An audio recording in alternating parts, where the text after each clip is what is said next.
We're about to follow the incredible journey of something you do literally thousands of times a day.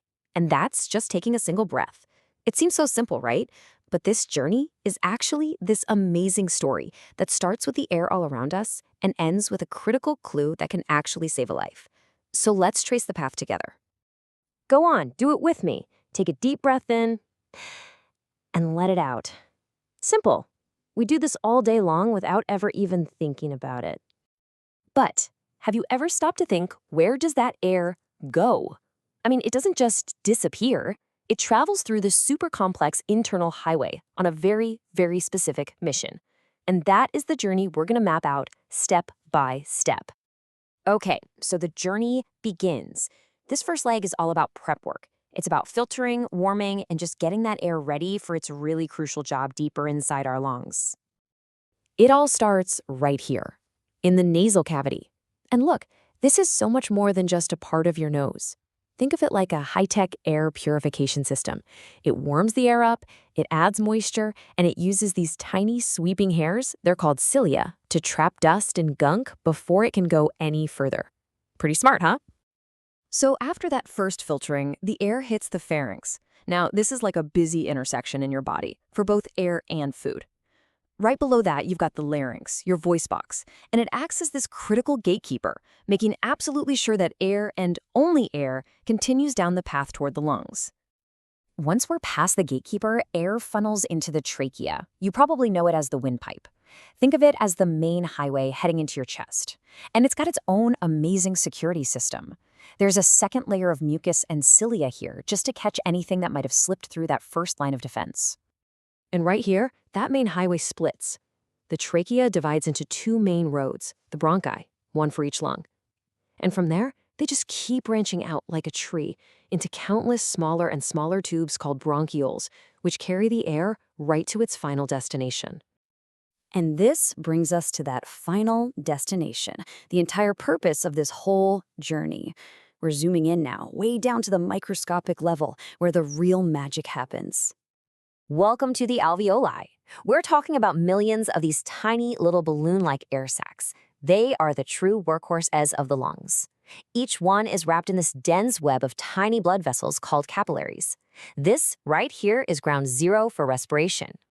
And this is where what we call the Great Exchange takes place. And it is so incredibly simple and just elegant. Oxygen from the air you just breathed in passes through the paper-thin walls of the alveoli and jumps into your bloodstream. And in that exact same instant, the blood drops off its waste product, carbon dioxide, which is now ready for you to breathe out. Okay, so that's the system working perfectly.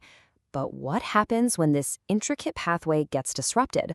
What happens when your body needs to send out an SOS? Well, an infection can throw a major wrench in the works, causing all sorts of inflammation and distress. But when that happens, your body has this really fascinating way of sending out a very, very specific message. It sends that message in the form of sputum. Now, this is not just regular mucus. No way. It's a complex mixture that's cooked up deep in your respiratory tract, and it contains cellular debris, and this is the important part, the very germs that are causing the infection. So it's not just a symptom, it is a vital sample, a message in a bottle from your lungs. So, how do we read this biological message? How do we decode what's in that bottle to figure out what's causing all the trouble? Well, the answer is a lab procedure called the sputum culture test. This is the key. This is what allows doctors to translate that biological message from your body into a precise, actionable diagnosis. The process itself is basically a straightforward three-step investigation. First, a sample is collected, usually first thing in the morning. Second, it's sent off to a lab to be cultured, which basically just means they give whatever's in there a chance to grow so they can see it. Finally, the results come in and they identify the specific culprit, which points doctors directly to the most effective treatment. And this test is incredibly powerful. Seriously, it can pinpoint the exact cause of major conditions like pneumonia, bronchitis, and even tuberculosis. It can identify specific nasty bacteria and even fungal infections that are making you sick. So here's the real kicker. The sputum culture gives doctors this unique window into the lungs. As our source material puts it, it is crucial for finding infections that might be totally invisible to an X-ray, or even just a physical checkup. It can give a definitive answer when other methods are just guessing. And there you have it. The full journey, from the simple, unconscious act of taking a breath all the way through that complex internal highway to a test that decodes a message from deep inside your lungs to help save your life. It's just an incredible, incredible network. It really makes you wonder, doesn't it? What other amazing, complex stories are just hiding in our body's simplest functions? Definitely something to think about. Thanks so much for joining me on this one.